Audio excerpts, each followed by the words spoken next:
Hello. So today we're going to talk about Exodus chapter 12. If you're following around in the Bible, this is basically when uh, we're near the last plague that happens. Moses obviously is getting ready to lead the Hebrew people out of Egypt. And basically, God gives them direction about this last meal that they're going to have in Egypt. And it's what we typically call the Passover meal. So the Passover meal consisted of lamb, consisted of bitter greens, such as horseradish, stuff like that, and unleavened bread. So when you read about this stuff, you start to find some things out. And every time that I go through history and start to delve into the history of the people back then, as well as some of the translations, I find some interesting things. So I'm going to share them with you today. First is the meal. So the meal basically consists of lamb, which basically symbolically represented something that was pure, without sin. The bitter greens was to represent the suffering that the Hebrew people had when they were in captivity. So it kind of reminded them, this is why you're leaving. And the unleavened bread, because basically they were getting ready to leave. So they didn't want to go through the process of making bread that rises, so they made with unleavened bread. Um, so that way it was something quick.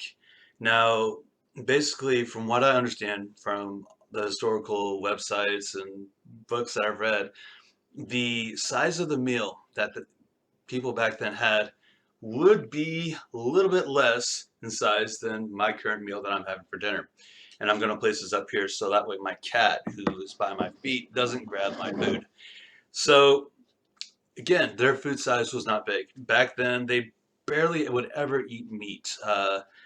They ate small, simple meals. And when they had this feast, it was going to be a feast where basically it was kind of equivalent to what we have for holiday meals, right? Christmas, Thanksgiving, stuff like that. So this was a big meal for them. So in a way, it was kind of like celebration, but it was actually not a good time for them. And then, of course, one of the things that you read when you read Exodus chapter 12 is the fact that it states if you have a lamb and it is too big, it does not supplement, or you have extra food left over, you need to share it with somebody. So one of the reasons that they did this obviously was because they didn't have refrigeration units or stuff like that to store their meat, and they were getting ready to leave. You didn't want to bring meat with you, cooked meat, because it would spoil. So another reason that they basically shared their food was a sense of community. You were looking out for other members of your community because you guys were not in it alone. You were a group. And so when they created this feast, they only put just enough meat to suffice them, have all their family members have food, and if there was some food left over, they gave it to somebody who's less than fortunate. So one of the things that I want to take away from Exodus chapter 12 for today is the fact that there was unity. This group of people realized that the only way they were going to survive, the only way that their culture, their beliefs would stay in effect is if they worked together and with God's help. So, how does that apply to us today? We're not blind, right? We all can see the fact that there's things going on in this world that are not good. There's division happening over some things that are not important. I mean, they're not huge, but they're trivial, but they can still divide us. And you turn on the TV, watch the news, you turn on certain shows, you read newspaper articles, social media, it's prevalent. In fact, just recently I was going through one of my social media accounts and I came across an article. And what it was is there was a town that's relative decent sized town just south of here, and they were going to hold a Black Lives Matter meeting there.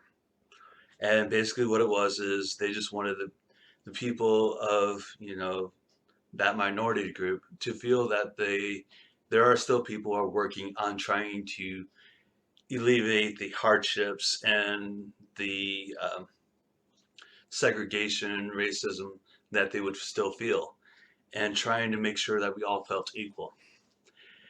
They weren't planning on doing any marches or anything like that. And near the end of the article, there was a comment section, and I just scanned through maybe a handful, about seven. Majority of them were not good. One basically used foul language, and he stated that if they came into town and they think they're going to riot and breaking in our stores and our towns and all that stuff, well, then they got nothing coming because I'm going to bring a gun. And that's, of course, is sad. That's violence, which, as a Christian leader, right, we need to find peace.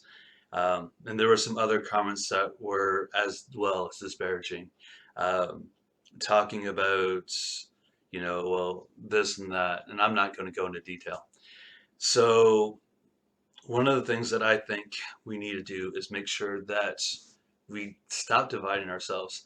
I'm in a town where basically there's a lot of people who are one political party, and there's that political party, the huge supporters of it, they start bashing the other political party, and it gets sickening how crazy they go and how ludicrous some of these comments are. Um, and it's not just one party, it's both parties. And so for me, it hurts my heart, right?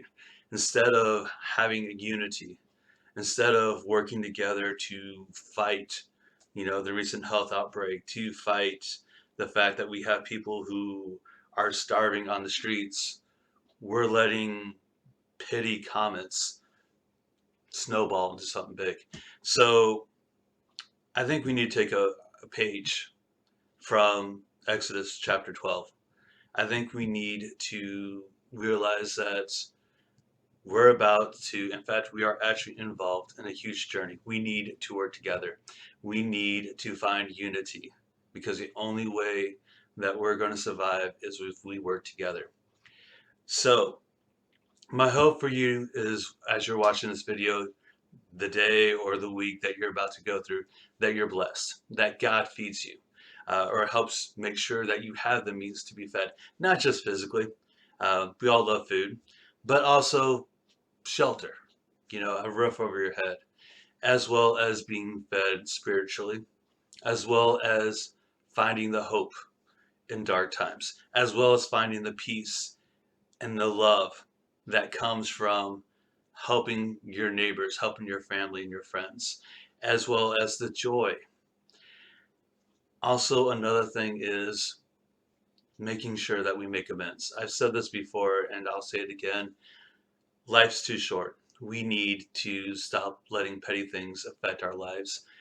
If you have a grudge, make amends. Find a resolution. So that way you can remove that pain from your heart and let the love come into your life.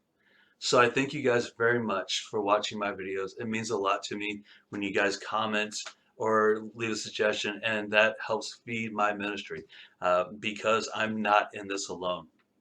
I rely on your comments. I rely on your suggestions. So please continue leaving me comments. I do read them, and it does help me focus my ministry. And as always, thank you so much for watching, and God bless you. Goodbye.